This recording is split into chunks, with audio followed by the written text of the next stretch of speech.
Thank you, Acting President. I rise to speak to the Drugs, Poisons and Controlled Substances Amendment Pill Testing Pilot for Drug Harm Reduction Bill 2023. I am extremely proud that Legalise Cannabis Victoria is a co-sponsor of this bill, along with the Animal Justice Party and the Victorian Greens. I'd also like to acknowledge that this is not the first time this bill has been in Parliament, and as my colleague earlier pointed out, this is the fourth time a bill like this has been presented before Parliament. So we have seen bills like this co-sponsored by the Victorian Greens and the Reason Party, and other members of this chamber have been very vocal in this space, including Mr Limbrick from the Libertarian Party, who has called for drug checking services as well. And what this demonstrates is that harm reduction measures of this magnitude are above political lines and are above party politics.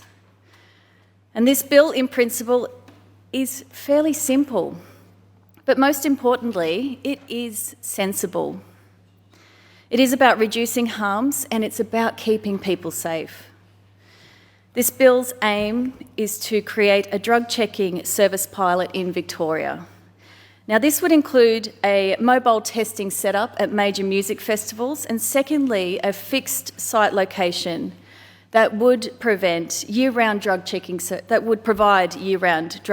services, and would service partygoers as well as those who regularly use drugs. The pilot would run for 2 years, with the option for extension to 4 years. So what do we know about drug checking services? Well, firstly, we know that they work.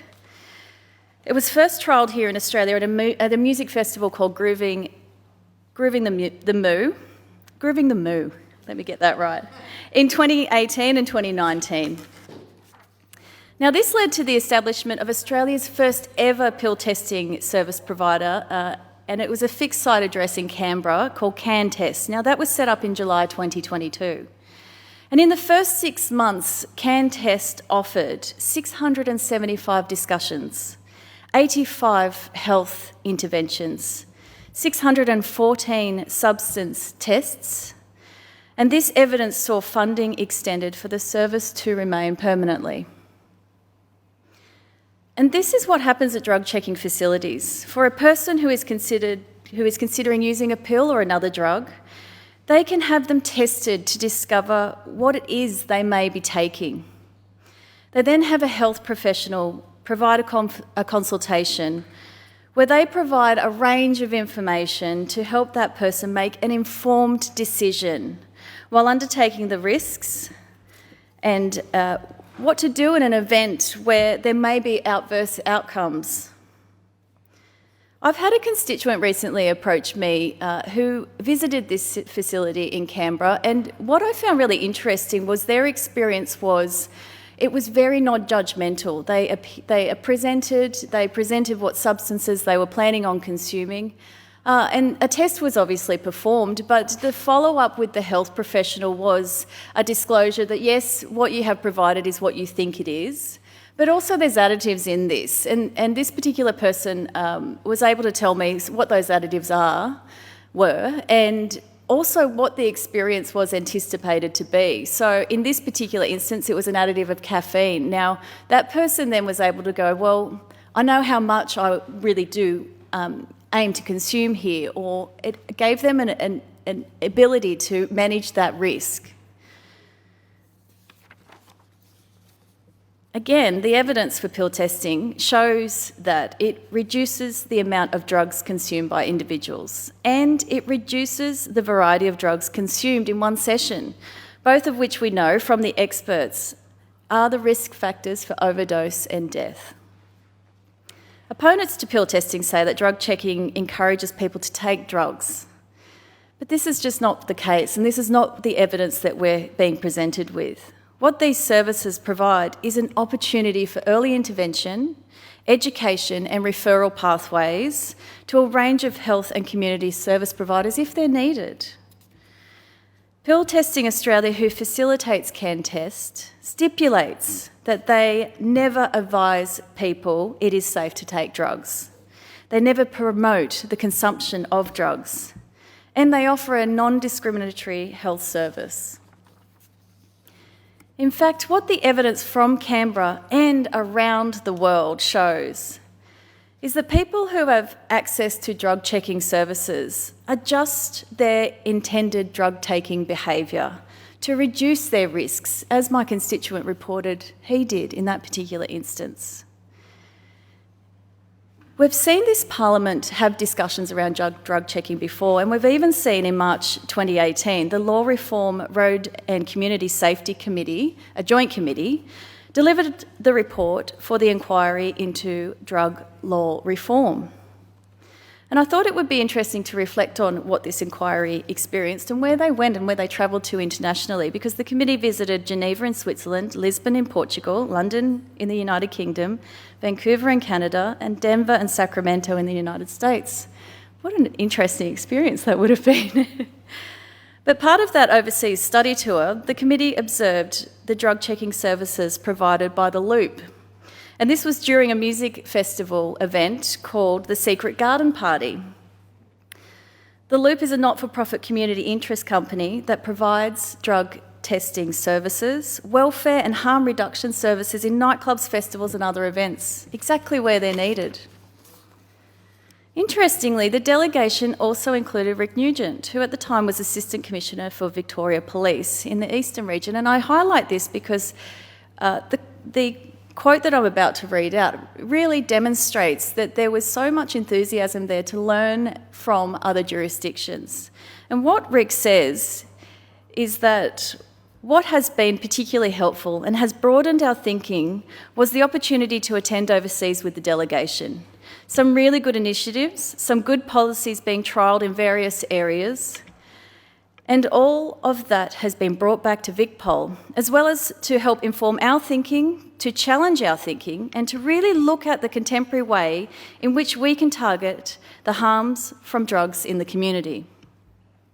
Now, that committee also spent time with local police at the Secret Garden Party, and what they reported back was that they were really impressed that people found them really approachable. This harm reduction initiative and having this as part of the normal when you're going to a music festival in the UK meant that people felt safe and they felt more engaged with those that are there to keep them safe. The committee observed that the police presence was welcome and positive. And they also noted, however, that there was a strong consensus in the evidence to this inquiry supporting drug checking, and most recommending that the Victorian government take, and I quote from the report, immediate steps to establish pill testing services in the state modelled on international best practice. And now we get back to what's happening here in Victoria. Well, this summer alone, on the 6th of January, we saw 9 people who attended the Hard Mission Festival. And I know that a few of my colleagues have spoken in this place about that festival. We saw 9 people rush to hospital, with 8 requiring intubation after ingesting what they thought was the party drug MDMA. Then the following weekend, on January the 12th, 2 women were taken to hospital after suspected drug use at Juicy Festival in Melbourne.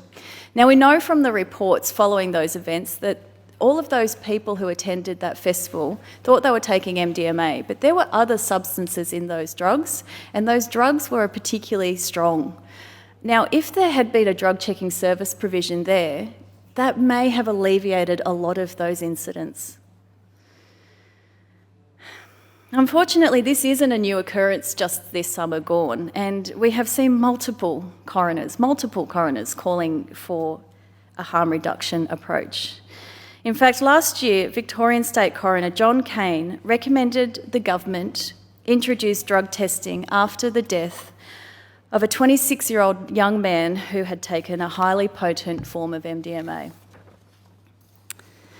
Another Victorian coroner investigating the death of 5 young men who consumed a potent psychoactive substance had called on the state government to introduce illicit drug testing and a warning program.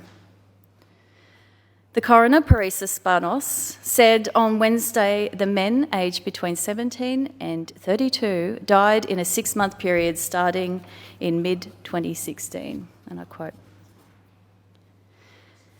And again, in October last year, we also saw the experts coming forward. The Victorian Alcohol Drug Association, or VADA, in collaboration with RMIT University, released a statement supported by 77 health and community agencies, calling on the Victorian government to legislate a drug checking system and enhance a public alert system.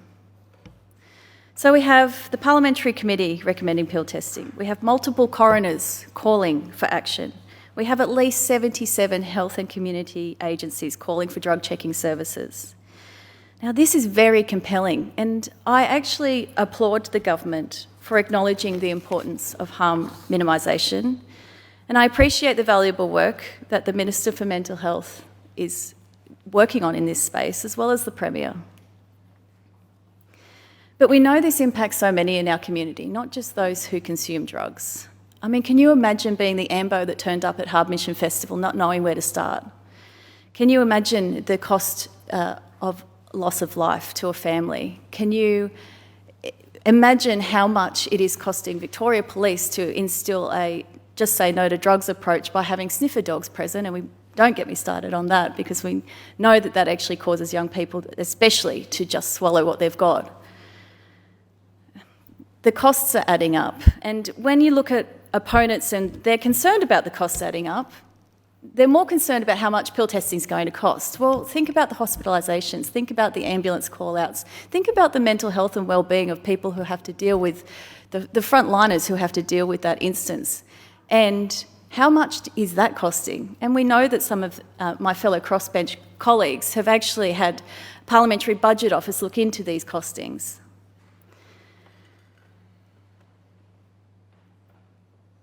I guess what I really want to highlight, though, is drug taking is not an unusual thing amongst our society. I have also consumed pills. I had my first pill when I was 19, and I was fortunate because I was surrounded by people who had experienced drug use before, and they encouraged me to just have a small amount to start. Now, if I hadn't had that support there, or that little bit of this is how you do it information, who knows where I would have ended up. And you know, I'm 42 now, and you know, we always talk about back in our day what drugs were like then, but drugs now, there's so many new and emerging psychoactive substances, and they're presenting at these drug checking services. These drug checking service providers are saying, we don't know where they're coming from. We're astounded at what is being created. Drugs are being sold as MDMA that are in fact dangerous doses of opioids.